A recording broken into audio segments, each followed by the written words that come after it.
You ask Tiger to solve. This deals with linear equations with one unknown. The final result is x equals 6/7. Let's solve it step by step. Simplify the expression. Group like terms.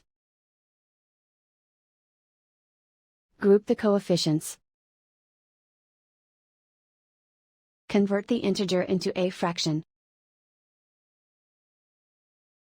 Combine the fractions.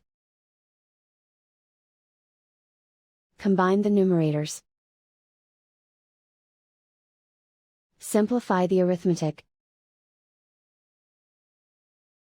Group all constants on the right side of the equation.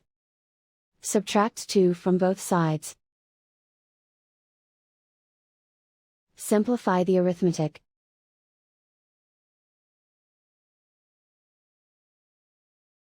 Isolate the L.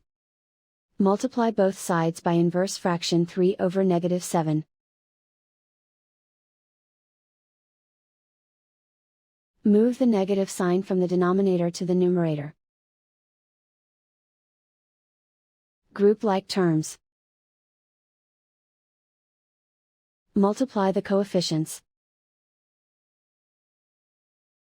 Simplify the arithmetic.